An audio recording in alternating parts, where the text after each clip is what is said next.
예, 정무위 간사 맡고 있는 김종민입니다. 앞서 우리 홍성국 의원님이 경제 상황에 대해서 말씀을 주셨는데요. 다 아시다시피 경제라고 하는 거는 상당히 섬세하고 정교하게 대응을 해야 됩니다.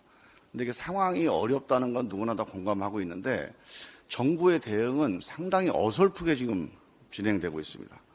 이번 윤석열 정권의 특징을 보면 권력이나 권한 행사에선 독선, 독주, 월권입니다.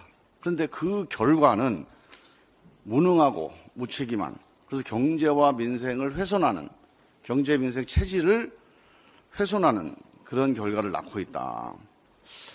그 대표적인 사례가 이복현 금융감독원장의 월권입니다. 심지어는 조선일보에서조차도 관치를 넘어서 정치금융이다, 이렇게 정면으로 비판을 하고 있습니다.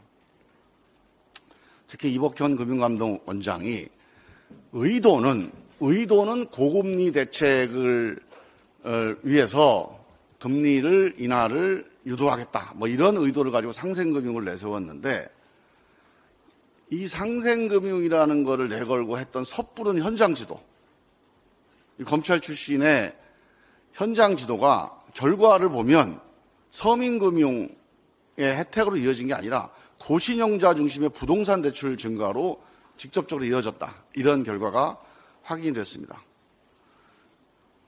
취약층 지원을 명목상으로 내세웠지만 그 결과는 정반대였던 것입니다. 저희가 그 상반기 금융 상황을 조사한 결과를 보면 서민금융은 총액도 줄어들고 금리도 그대로였던 반면에 고신용자 중심의 부동산 대출은 금리도 떨어지고 총액도 늘어났습니다. 사실상 이른바 상생금융이라고 하는 금융대책이 부자들에 대한 추가 지원이 돼버린 것입니다. 그런데 이런 현실에 대해서 우리 민주당 의원들이 집중적으로 지적을 했음에도 불구하고 우리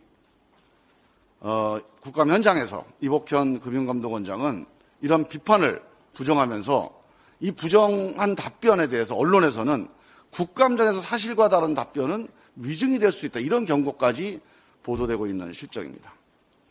실제 우리은행의 경우에 지난해 이복현 원장이 방문한 직후에, 임종영 회장과 만난 직후에 모든 가계대출 금리를 0.7% 인하했는데, 이게 특히 주택담보대출 신규 금리가 연 5.2에서 연 4.27%로 1%나 떨어졌습니다. 정기예금 금리는 올라갔습니다.